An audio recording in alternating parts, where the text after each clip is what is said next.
ტემპერატურის მატებასთან ერთად აქტუალური ხდება ფაროსანას საკითხი, როგორც ცნობილია, ამჟამად მონიტორინგი და მავნებლის იდენტიფიცირების პროცესი მიმდინარეობს. Როგორია პროგნოზები, რაც გვიჩვენოს მონიტორინგი და რჩევები აქვს სახელმწიფოს ფერმერებისთვის მავნებლისგან თავის დასაცავად თემას სტუმართან სურსათის ეროვნული სააგენტოს მცენარეთა დაცვის დეპარტამენტის უფროსთან ნიკოლოზ მესხთან ერთად გავაგრძელებთ. მოგესალმებით, ძალიან დიდი მადლობა გადაცემაში სტუმრობისთვის. წლების განმავლობაში ფაროსანას საკითხი ერთ-ერთი ყველაზე პრობლემური ნაწილი იყო. იმ ნაბიჯებმა, რომელიც გადაიდგა სახელმწიფოს მხრიდან, თითქოს ეს პრობლემა ისეთი სიმძაფრით აღარ დგას. ყოველ შემთხვევაში ასე ინტენსიურად, მათ შორის საინფორმაციო საშუალებებში აღარ ვავრცელებთ ბოლო წლების, ბოლო 2 წლის განმავლობაში ამ საკითხთან დაკავშირებით არსებულ ინფორმაციას. ეხლა როგორი სურათი გვაქვს, რას ნიშნავს მონიტორინგი ამ პროცესის და რამდენად შედეგიანი აღმოჩნდა დაუშვათ ის ნაბიჯები და ის სამუშაოები, რომელიც სახელმწიფომ ამ მიმართულებით გადადგა. მოგესალმებით, მივესალმებით თქვენს მაყურებლებს. დიდი მადლობა გადაცემაში მოწვევისთვის. სურსათის ეროვნული სააგენტო, როგორც მცენარეთა დაცვის ეროვნული ორგანიზაცია, ახორციელებს მცენარეთა განსაკუთრების საშიში მავნე ორგანიზმების საწინააღმდეგო ღონისძიებებს. ეს არის აზიური ფაროსანა, ასევე კალიები და ფაროსანას საწინააღმდეგო ღონისძიებები ხორციელდება აქტიურად მთელი ქვეყნის მასშტაბით. თქვენ აღნიშნეთ მონიტორინგის პროცესი, ეს პროცესი უკვე დაწყებულია და იმისთვის არის, რომ დადგინდეს მავნებლის გავრცელების კონკრეტული არეალი, ასევე დროულად დაიგეგმოს და ჩატარდეს ღონისძიებები მთელი ქვეყნის მასშტაბით. ყველაზე პრობლემური ადგილები რომელია?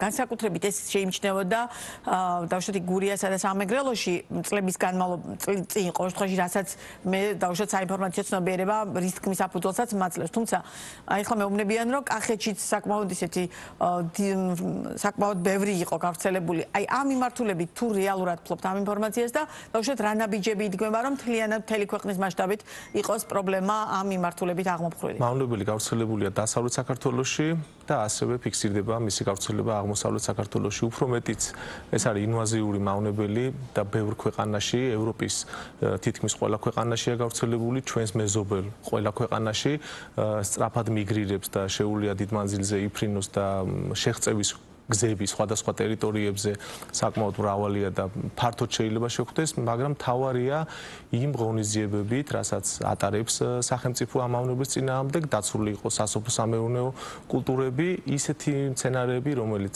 როგორც საექსპორტო პოტენციალი, ასევე შიგნით, შიდა მოხმარებისთვის გამოიყენება და ეს მიზანი მიღწეულია ბოლო წლებში გატარებული ღონისძიებების შედეგად. წლის ყველაზე ესეთი რთული პერიოდი ამ ნაწილში, რომელიც ანუ მონიტორინგის პროცესი რა პერიოდიდან იწყება თუ უკვე დაწყებულია? თვითონ მავნებლის ბიოლოგიაზე არის ეს მიბმული ეს პროცესი და მავნებელი აქტიურდება ტემპერატურის მატებასთან ერთად უკვე აპრილის თვის შემდგომ პერიოდში და აქტიურია ოქტომბრამდე. ეს არის ის პერიოდი, როდესაც იმყოფება ღია სივრცეში, ველზე და ამ დროს უქმნის საფრთხეს მცენარეულ საფარს.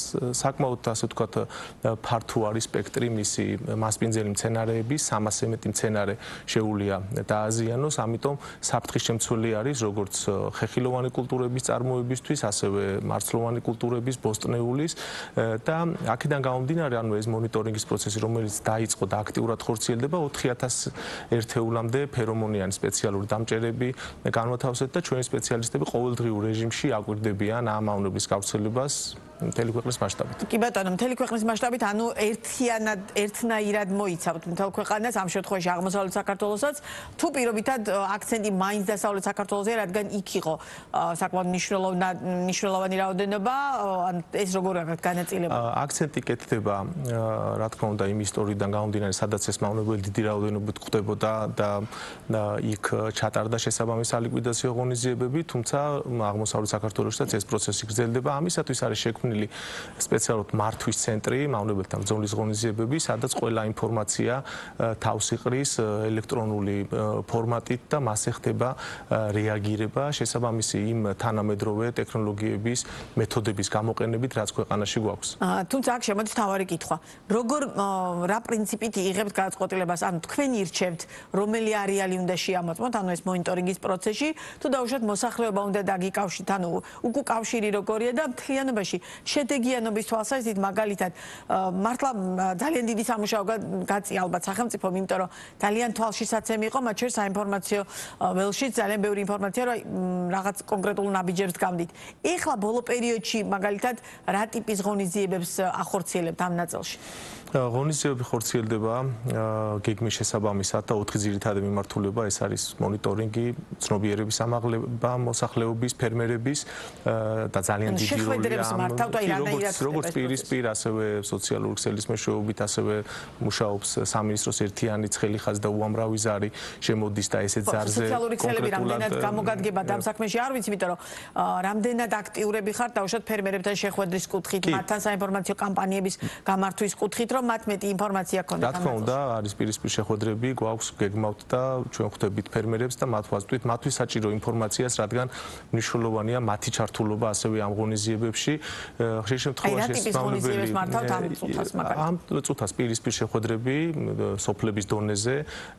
ამ მომენტისთვის ჩვენ 500-ზე მეტი შეხვედრა გვაქვს ჩატარებული, რომელსაც 2000-მდე ადამიანი დაესწრო. ეს არის ის აგრონომების, გადაწყვეტილების მიმღები, სპეციალისტები, რომლებმაც ასევე სხვასაც უნდა ურჩიოს, რომ შესაბამისი ღონისძიებები გაატაროს.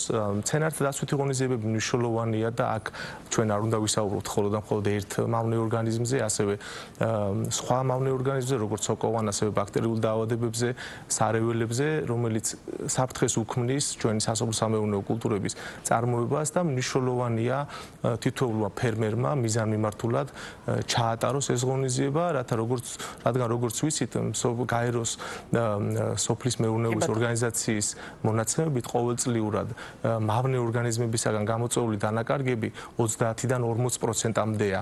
ეს არ არის რომელიმე კონკრეტული მავნებლის, ასე ვთქვათ, მონაცემი, ეს კომპლექსურად ეხება და ამიტომ მნიშვნელოვანია გატარდეს ეს მცენარეთა დაცვითი ღონისძიებები. და ჩვენი საუბრის ბოლოს, მაგალითად, თუ პირობითად იმ კონკრეტულ არეალში არ გაქვთ ეს სამუშაო გაწეული და არ გაქვთ ჩატარებული მოქალაქეებმა, ფერმერებმა როგორ უნდა მოგმართონ, რომ დაუშვათ მათ გქონდეთ მეტნაკლებად ინფორმაცია ერთი და პარალელურად როგორ შეგიძლიათ დაეხმაროთ, თუ კონკრეტულ გეგმის მიხედვით შეიძლება არ გქონდეთ ის კონკრეტული არეალი განსაზღვრული, მაგრამ მოქალაქე მოგაწოდოთ ამ ფერმერმა ინფორმაცია, აი ეს შემთხვევაში რა ხდება?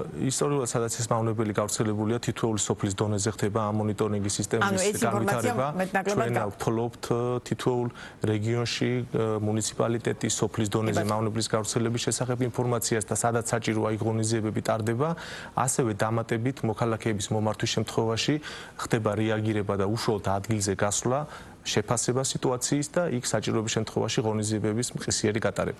ძალიან დიდი მადლობა. მე დარწმუნებული ვარ, ეს ინფორმაცია გამოადგებათ ყველას, ვისაც ეს პრობლემა აწუხებს, წარმატებებს გისურვებთ.